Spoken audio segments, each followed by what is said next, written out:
60-ാമത്തേതില് 19-ാമത്തെ വാക്യത്തിൽ ഇങ്ങനെ പറയുന്നുണ്ട്, ഇനിമേൽ സൂര്യന് ചന്ദ്രനായിരിക്കും പ്രകാശം, ഇത് ദൈവമായ കർത്താവായിരിക്കും നിത്യമായ പ്രകാശം നൽകി ചെയ്യുന്നു. ആ ദൈവത്തിന്റെ പ്രകാശം സ്വീകരിക്കേണ്ടത് നമുക്ക് പ്രാർത്ഥിക്കാം.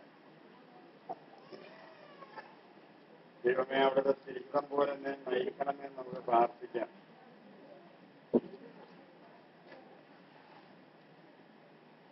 പിശാചിന്റെ സ്വഭാവമായ വെറുപ്പും വൈരാഗ്യവും വിദ്വേഷവും ഒക്കെ നമ്മളിരിക്കുമ്പോൾ അന്ധകാരത്തേക്ക് നമ്മളെ പീഡിപ്പിക്കുക മാത്രമേ ചെയ്യുന്നുള്ളൂ. എന്നാൽ ദൈവനാമത്തില് ഹൃദയപൂർവ്വം ക്ഷമിക്കാനായിട്ട് നമ്മൾ തയ്യാറാകുമ്പോൾ ഈ നോയമ്പ് കാലത്ത് ഒരേ വർഷത്തിലും നമുക്ക് അവസരങ്ങൾ ദൈവം തരികയാണ്.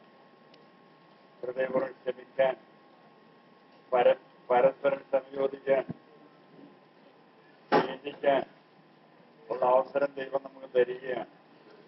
നമ്മുടെ ഈഗോ, ഞാനൊന്നും ചെയ്തിട്ടില്ല, മറ്റുള്ളവരാണ് ചെയ്തതെന്നുള്ള തോന്നല്, എന്നാൽ ഈശോ ഈ ഭൂമിയിൽ വന്ന് നമുക്ക് കാണിച്ചു തന്ന് കൊളോസ്സസ് 3:13 ഈശോ ക്ഷമിച്ചതുപോലെ നിങ്ങളും ക്ഷമിക്കാനായിട്ട് അവിടെ നിന്ന് ആഹ്വാനം ചെയ്യുന്നു. ശതാധിപൻ ഒരുപാട് മരണങ്ങളെല്ലാം കണ്ടെങ്കിലും യേശുവിന്റെ മരണം കണ്ടപ്പോഴാണ് വിളിച്ചു പറഞ്ഞത്, സത്യമായിട്ട് ഇവൻ നീതിമാനാണ്. ക്ഷമിച്ചുകൊണ്ടുള്ള പ്രാർത്ഥനയും സഹിച്ചുകൊണ്ടുള്ള മരണവും കണ്ടപ്പോഴാണ് ശതാധിപൻ വിളിച്ചു പറഞ്ഞത്, സത്യമായിട്ട് ഇവൻ നീതിമാനാണെന്ന്. നമ്മുടെ തന്നെ ഒന്ന് ചിന്തിച്ച് നോക്കുക. എത്രയെല്ലാം പ്രാർത്ഥിച്ചിട്ടും എങ്ങനെല്ലാം പ്രാർത്ഥിച്ചിട്ടും എന്റെ പ്രശ്നങ്ങൾ പരിഹാരമാകാതെ കിടക്കുന്നതിന്റെ കാരണം ദൈവം പറയുന്ന ആ ക്ഷമയുടെ മേഖലയിലേക്ക് ഞാൻ വരാനായിട്ട് തയ്യാറാകാത്തതാണ്. ഹൃദയപൂർവ്വം ക്ഷമിക്കാനായിട്ട് തയ്യാറാകാത്തതുകൊണ്ടാണ് ഇന്ന് പല വ്യക്തികളുടെയും പല വിധത്തിലുള്ള രോഗങ്ങൾ വിട്ടുമാറാതെ അവരെ പിന്തുടർന്നുകൊണ്ടിരിക്കുന്നത്.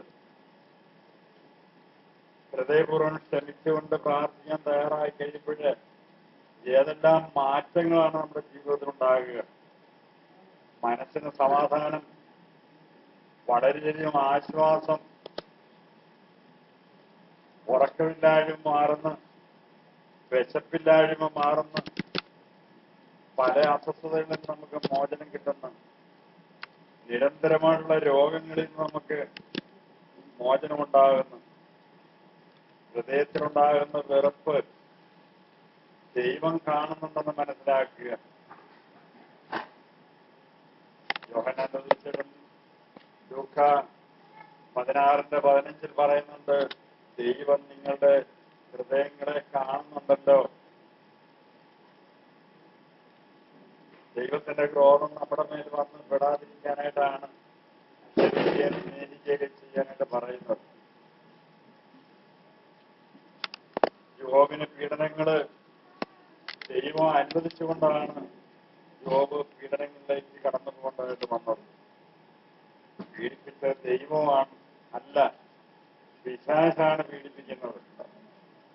സകലം നശിപ്പിച്ച് ഇല്ലാതാക്കുന്നത് പിശാചാണ്. എന്നാല് അവന്റെ ജീവന്റെ മേൽ നീ കൈവെക്കരുത്, മറ്റെന്ത് വേണമെങ്കിലും ചെയ്തോളാനായിട്ട് അനുമതി കൊടുത്തപ്പോൾ യോബിനെ ഏതെല്ലാം രീതിയിലാണ് പിശാച് പീഡിപ്പിച്ചത്, തകർത്ത് കളഞ്ഞത്, അടിച്ച് തകർക്കുകയായിരുന്നു. അപ്പോഴെല്ലാം യോബ് പറഞ്ഞു, ദൈവം തന്ന് ദൈവം എടുക്കുന്നു, അവിടുത്തെ നാമം മഹത്വപ്പെട്ട്. പരാതി പറഞ്ഞില്ല, എതിർത്തില്ല, ആരോപണങ്ങൾ ഉന്നയിച്ചില്ല.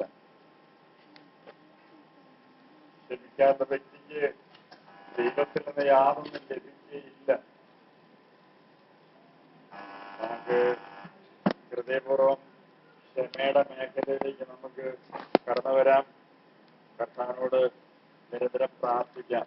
പിതാവിന്റെയും പുത്രന്റെയും പരിശുദ്ധാത്മാവിന്റെയും നാമത്തിലാണ്. എന്റെ പിതാവിൻ രാവിലെ വരെ വാക്കുകൊണ്ടോ പ്രവർത്തിച്ചോ ചിന്തയിലോ മറ്റുള്ളവരുടെ ആരുടെയെങ്കിലും ഹൃദയം വേദനിപ്പിക്കേണ്ട ഈ ലോകത്തോട്